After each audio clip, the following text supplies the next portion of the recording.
ओम शांति।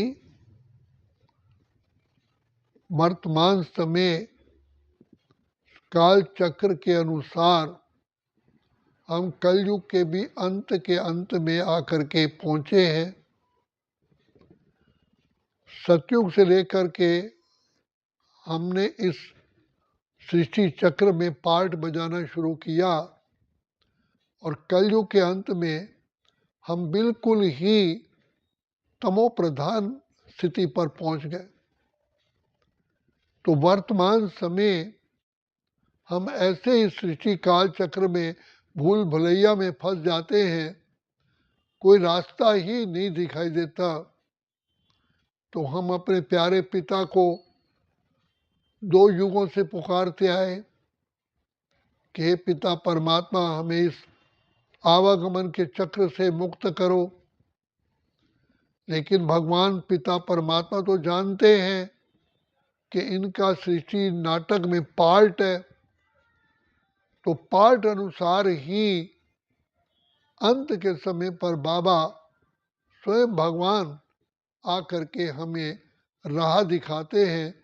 जो कहा, यदा यदा ही धर्मस्य ग्लानिर्भवति भारत, जब संपूर्ण धर्म ग्लानि हो जाती है, अन्याय भ्रष्टाचार पापाचार हो जाता है, तभी पिता परमात्मा इस सृष्टि पर अवतरित होते हैं और आकर के हम बच्चों को सहज ज्ञान सहज राजयोग की शिक्षा देते हैं। और यही कहते हैं कि बच्चे मन मना भाव, अर्थात अपने को आत्मा समझ मुझ बाप को याद करो। जिस याद करने से हमारी बुद्धि जो तमो प्रधान हो गई है, भ्रष्ट हो गई है, वो धीरे धीरे क्लीन होती है। तो जैसे दूध स्वच्छ बर्तन में, साफ बर्तन में रखने से ही टिकता है, अगर बर्तन स्वच्छ नहीं है, दूध आप रखेंगे तो जल्दी ही फट जाएगा। इसी प्रकार जब तक हम शिव बाबा को याद ना करें, हमारी बुद्धि पावन बनती ही नहीं है। अनेकों प्रकार के विकार समा गए हैं। जैसे कपड़े में इतनी मिट्टी आ जाती है कि कपड़े का रंग ही वही हो जाता है, कितना भी साफ कर लो कपड़ा वही का वही मैला ही दिखाई देता है। उसमें उसको ब्लीचिंग पाउडर डालते हैं। इसी प्रकार से शिव बाबा कहते हैं, बच्चे मेरी याद से ही तुम्हारी बुद्धि स्वच्छ होगी और स्वच्छ बुद्धि में ही पिता परमात्मा द्वारा सुनाया हुआ जो ज्ञान दूध है वो टिक सकता है। नहीं तो थोड़े समय के बाद फिर भूल जाते हैं, तो फिर फायदा ही नहीं हुआ। तो बाप आकर के हमको बताते हैं और उसके साथ साथ जितना हम आगे बढ़ते हैं तो हमारे संस्कार भी बाधक बनते हैं, क्योंकि हमने 2 युगों से विकारों के वशीभूत होकर के ही कर्म किए हैं, जिससे हमारी हैबिट बन गई है। तो भगवान पिता परमात्मा हम कहते हैं, बच्चे धीरज धरो। धीरे धीरे धीरे धीरे जैसे बच्चा को फीडिंग करते हैं तो धीरे धीरे ही फीडिंग करते हैं, एकदम बच्चा थोड़ी पी लेता है। तो वास्तव में इसी प्रकार से हम भी ज्ञान मार्ग में बेबी बुद्धि होते हैं। तो भगवान कहते हैं, धीरज धर मनवा धीरज धर, तेरे सुख के घनेरे दिन आएंगे, तकदीर का सूरज चमकेगा, दुख के बादल छट जाएंगे। इस ज्ञान मार्ग में सबसे पहला गुण धैर्यता और दूसरा पिता परमात्मा पर संपूर्ण निश्चय, तीसरा ज्ञान और योग की जो डोज है वो हमें डेली लेनी पड़ती है। जैसे कमजोर व्यक्ति को रोज ही इंजेक्शन लगाना पड़ेगा, तो इसी प्रकार ज्ञान का योग का इंजेक्शन लगाना पड़ता है। तो बाप कहते हैं, बच्चे जैसे किसी व्यक्ति को खुराक ना मिले, चल ही नहीं सकता, बिना पेट्रोल के गाड़ी कैसे चलेगी, तो पेट्रोल तो पहले से ही खत्म हो चुका है। तो रोज ही हमें ज्ञान का, शक्तियों का पेट्रोल भरना पड़ता है। तो शक्ति आती है शिव बाबा की याद से। ज्ञान सुनते हैं तो ज्ञान का मतलब है समझ, हमें समझ से आगे बढ़ना है। फिर इसी साथ साथ दूसरा गुण है सहनशीलता। अगर कुछ हो भी जाता है तो हमें सहन करना पड़ता है, क्योंकि अनेक आत्माएं जो इस सृष्टि काल चक्र में हमारे साथ पिछले जन्मों में या इस जन्म में कुछ ऐसा सहयोगवश हमारे कांटेक्ट में आती हैं जिनके संस्कार और ही दूषित हैं, वो हमको विवश करते हैं, हम भी उन्हीं संस्कारों में के वशीभूत हों। लेकिन बाप कहते हैं कि बच्चे वशीभूत नहीं होना है, लेकिन तुम्हें सहन करना पड़ेगा। तो सहनशीलता और धैर्यता से ही हमारे आगे उत्थान होता है, प्रोग्रेस होती है।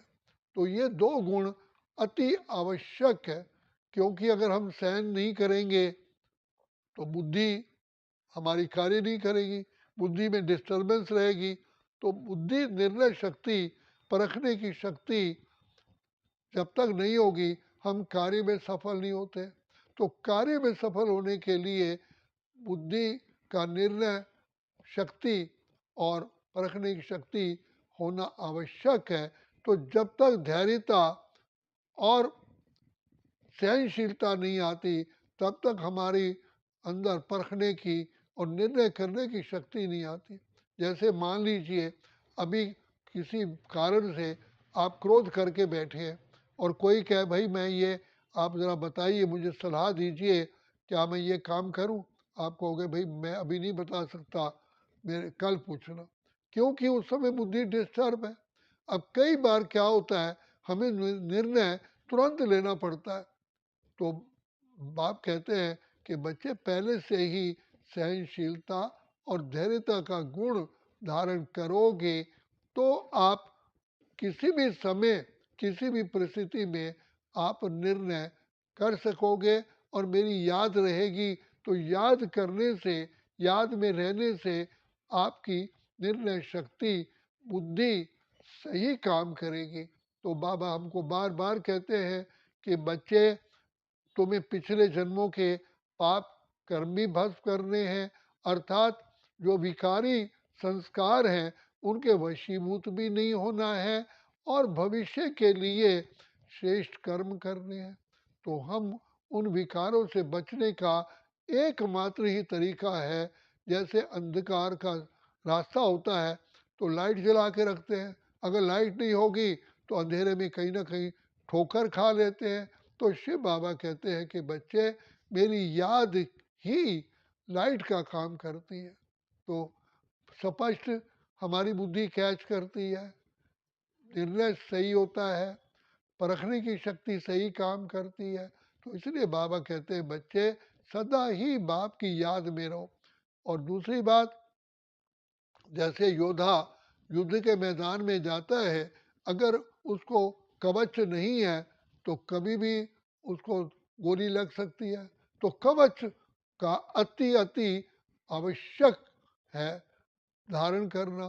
तो इसीलिए बाबा कहते हैं तुम्हारा जो पिता पिता परमात्मा की याद ही तुम्हारे लिए सबसे बड़ा स्ट्रॉन्ग शक्तिशाली कवच है। इसलिए कवच को जरूर धारण करो, अर्थात बाप की याद में रहेंगे तो कार्य सफल होंगे। तभी कहा कि पिता परमात्मा की याद ही सफलता की चाबी है। और उसमें चाबी में क्या, सिर्फ मेरा बाबा, दिल से कहो मेरा बाबा, प्यार से कहो मेरा बाबा, हाथ बटाएगा, साथ निभाएगा और निभाएगा वो पूरा वादा। दूसरा, हमारे अंदर फिर सहन करने की भी शक्ति आती है। नहीं तो सहन शक्ति ना होने से उसका हार्ट पर, ब्रेन पर इफेक्ट होता है। तो बाबा कहते हैं बच्चे, इन शक्तियों का मैं दाता हूँ, तो मेरी याद में रहोगे तो वो उस करंट आता रहेगा जिससे तुम परखने की भी शक्ति आएगी। और परखने से पहले सहनशीलता, धैर्यता, फिर निर्णय शक्ति, फिर आप जज भी कर सकते हो कि मुझे क्या करना चाहिए, क्या रॉन्ग है क्या राइट है। तो बाबा स्वयं हमारी बुद्धि में विराजमान हो जाते हैं। बाबा कहते हैं बच्चे अगर मुझे बुलाना है तो प्यार ही एक ऐसी टेक्निक है जिससे मैं तुरंत आ जाता। तो वैसे भी संसार के अंदर किसी व्यक्ति से आपको हेल्प लेनी है तो अगर उससे प्यार होता है तो तुरंत वो हेल्प देने के लिए हाजिर हो जाता है। और जिससे प्यार होता है वो व्यक्ति आपके लिए सहन भी कर लेता है, त्याग भी कर लेता है। जैसे माँ अपने बच्चे के लिए प्यार होता है तो कितना त्याग करती है, चाहे शरीर उसका काम करे ना करे, लेकिन बच्चे के लिए अपने शरीर का भी, थकावट का भी, अपने हेल्थ का भी त्याग करके बच्चे की मनोकामना पूर्ण करती है। तो यहाँ भी ऐसे ही है। तो शिव बाबा कहते हैं प्यार से कहो मेरा बाबा, प्रेम से कहो, मीठे रूप से कहो मेरा बाबा, हाथ बटाएगा, साथ निभाएगा, निभाएगा वो पूरा। तो बाबा को याद करने से ही, इसलिए गीता में भी भगवान ने अर्जुन को कहा कि मेरी याद में रहो, और अंत में भी याद से ही उसको सफलता मिली, क्योंकि याद से ही पिता परमात्मा की छत्र छाया बरसती रहती है। तो बाबा कहते हैं बच्चे, ये याद ऐसी मीठी स्क्रीन है जिससे आपको सारे गुण, सारी शक्तियाँ और सारे साधन प्राप्त हो जाते हैं। तो बाबा कहते हैं बच्चे धीरज धर करके शिव बाबा को बहुत मीठे रूप से याद करो, तो याद से ही तुम सदा आगे बढ़ते रहोगे। लेकिन कभी भी दिल शिकस्त नहीं होना, नहीं तो इसका शरीर पर भी प्रभाव होता है और ब्रेन पर भी प्रभाव पड़ता है, और फिर उससे हमको हमारी बीमारी और ही बढ़ जाती है। तो इसलिए हैव फुल निश्चय इन बाबा। बाबा बैठा हुआ है, कहते तू हम चिंता क्यों करें, उसे चिंता हमारी है, हमारी नाव का रक्षक स्वयं कल्याणकारी है। दूसरी बात, हमारा शिव है लख दातार, काहे की चिंता, दुआओं का हाथ सिर पर है, फिर डर किस बात का है, जो होगा भला होगा, भरोसा उसके ऊपर है। मेरा बैकबोन कौन है, मेरा साथी कौन है, जो ज्ञान के, आनंद के, शांति के सागर है, विश्व के रचयिता पिता परमात्मा मेरे साथी हैं। और दुनिया में भी कहा जाता है जिसका साथी है भगवान, उसको क्या रोकेगा आंधी और तूफान। तो विधाता पार ब्रह्म परमेश्वर स्पेशली इस समय पर मेरी मदद करने के लिए आए हैं। तभी कहा कि बच्चे मैं आता ही हूँ तुम बच्चों के ही कल्याण के लिए, तुम्हें इस विषय सागर से क्षीर सागर में ले जाने के लिए। तो जब भगवान हमारा स्वयं साथी है, इसलिए बाबा कहते हैं कि जीवन की नैया मेरे हवाले करो। इसलिए कहते हैं सब सौंप दो प्यारे प्रभु को, सब सफल हो जाएगा। तो बाप ही हमारा साथी है, बाप ही हमारा सुप्रीम रक्षक है, बाप ही हमारा सुप्रीम गाइड है, बाप ही हमारा सुप्रीम भाग्य विधाता है। अच्छा, ओम शांति, ओम शांति, ओम शांति।